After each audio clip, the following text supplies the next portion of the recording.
let's see if this works. Also, hey everybody, this is Retrokid Reviews with a very grounded Smokey over here. Yeah, we're having a bit of a kitty feud with the new cat Obi, which I will be showing pics, hopefully later in the week. So, she's gonna basically, be her usual self. Just, trying to be all cute and stuff, throughout this, review. So, let's get this out of the way. My quick thoughts on episode 1 of, Donbrothers, if I can remember the exact title. Avataro Sentai, wow, been a while. Donbrothers. It was really good. For reference, I'm trying to look back on not really this the previous Sentai, but I've heard that they did show up on the final half of gokaiger to basically be a traditional and non-traditional Sentai handoff. I did see the handoff card too, in case anyone wants to know.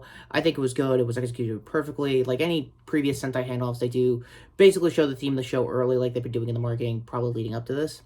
So, another reason why I busted out the glasses and my Fortnite blaster here is to show off what you're basically looking at with the changer.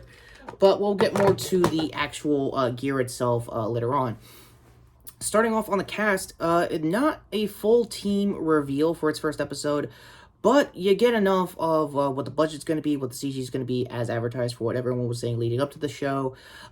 It definitely falls around their Yellow Ranger, their Yellow Senshi. She's very new to the game, very much like a POV kind of character. I think like, oh god, I forgot which exact Doctor Who companion, if I have to think of that. I think Rose. I know there was more later on. For those Doctor Who fans, let me know in the comments. It's basically that kind of vibe. Her character is basically a surprisingly young prodigy manga creator that apparently got accused of plagiarism. Again, if anyone's been reading along my last couple of videos, apparently Shattered Glasses is becoming a theme around here as far as reference material goes of how I've remembered it. So, also, on top of that, I forgot to mention in the marketing and my videos leading up to this first episode review, is that it has Dark Rangers. Dark Rangers give me a lot of things. It might mean eventually one or all of them are going to be 6 Rangers total. So again, it's not the worst thing in the world. It's nice to have an opposing kind of force kind of vibe as far as this kind of transformation goes. I think the oldest that showed that kind of motif, or I guess like theme, was I think Live Man way back in the 80s. Again, Karatsu obviously went easy, did a review of that. That was his favorite Sentai.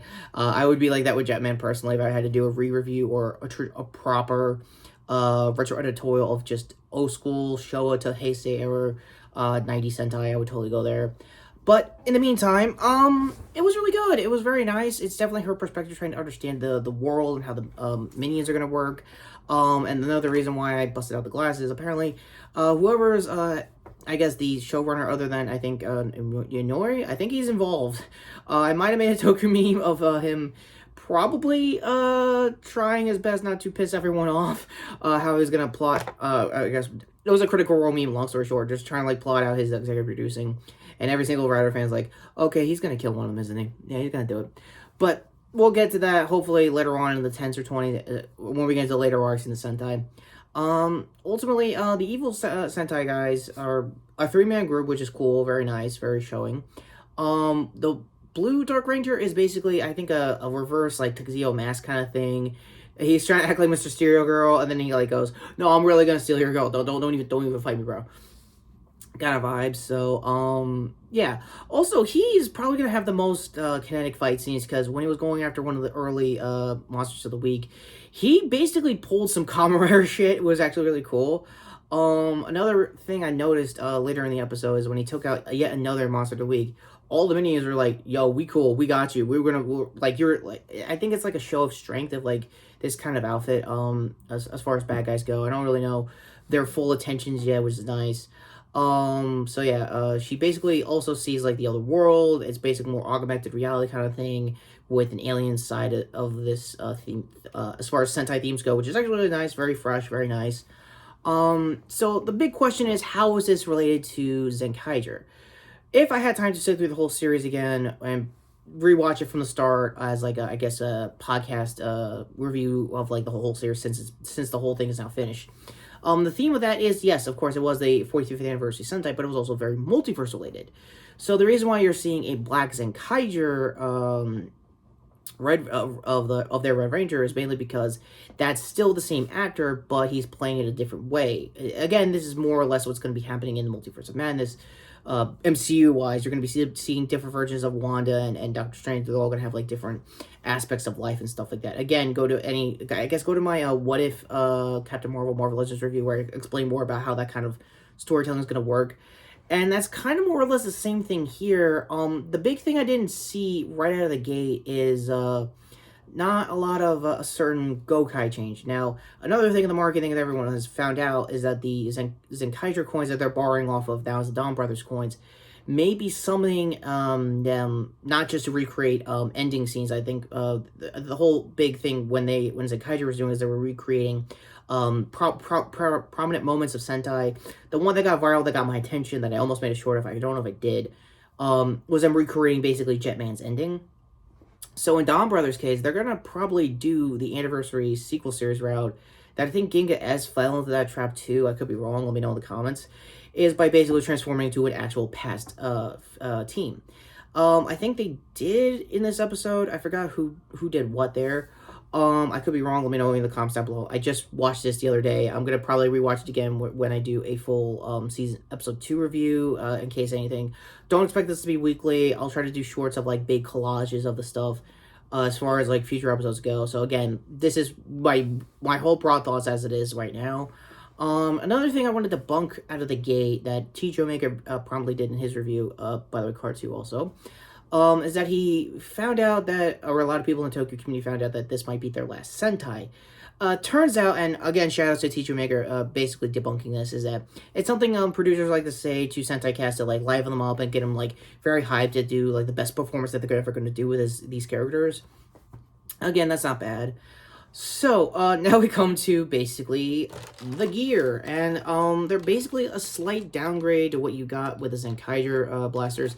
Instead of the wind-up gimmick, it's very, like, sunglasses akin to.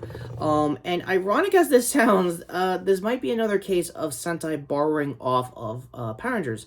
For those who remember the Disney era of Jungle Fury, their morphers were also sunglasses. It was their way of, I guess, avoiding American copyrights or, I guess, censorship when it comes to, like, violence and stuff like that.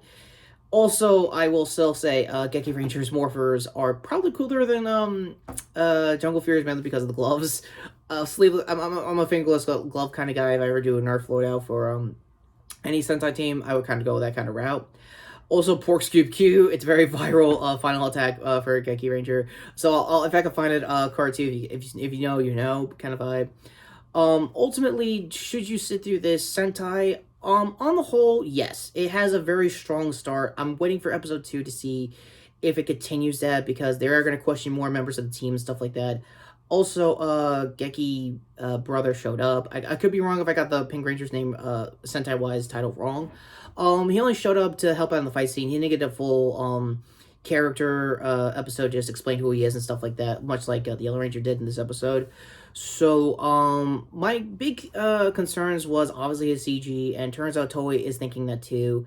I think they're going to do close-up shots with him in suit, and then far shots of him, fighting, CG being that tall and stuff. Also, since we're here talking about tall things, no, I will not be doing the Tall Girl franchise to do any reviews of them. For those who are doing movie review commentaries on them, yeah, I'm happy for your success, happy for all the content you're going to be binding out of that, personally. So, Card 2, I guess, Final Card's obviously to, I guess, pretty much it when they did, I think both that and the sequel that just dropped the last couple of weeks. So, again, good on you guys if you want to find some content out of it. I like Steve Zahn. I don't want to screw him over. Sorry. So yeah, ultimately, last up for effects that I think will actually be a first, I hope it's not a first episode budget thing, was the Red Ranger does show up. He has a lot of, characterization. Right at the gate, I think he's Momotaro's, the legend, not Deno. I know it sounds weird, but, he's their version of Momotaro's. Like, I guess he was always born, like, in a weird other world kind of vibe. It became, like, a cool thing. Again, look up the lore yourself if, that is proper Japanese representation. If I got that right, please let me know in the comments down below, as usual. This Red Ranger is basically a Amazon driver, delivery guy, and he's, like, really passionate about giving people, like, their gifts and stuff and giving their stuff and being very dotted on the line kind of stuff, but in a cool, cutesy kind of way.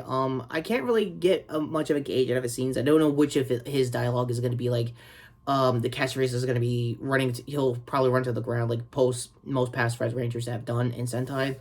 Looking at you, Ninja, for that's hot and all that stuff, but, other than that, he's not insane, he's not crazy yet. Again, they're taking their time building the team one at a time, which is a good idea, and it also establishes that him and, Geki brother, again, if I got the name right, let me know in the comments down below for, Pink Ranger. They basically have had a few, they have history, they had some time doing this kind of stuff. And I think the closest that has that kind of, I guess, history or, like, well-lived kind of world building is, I want to say, Tokuger. Another thing I've also noticed, since they are going to be transforming into past Rangers, they also probably going to be using past Zords. That's nothing new with Sentai when you do an anniversary series, but they're going to do some 2010s past teams, more specifically Tokuger. For imagination jokes aside, this team hasn't really got a lot of representation both before or even in the Power Ranger space. It never got to be a team here in the States, and there's not a lot of nostalgia for it nowadays in Sentai.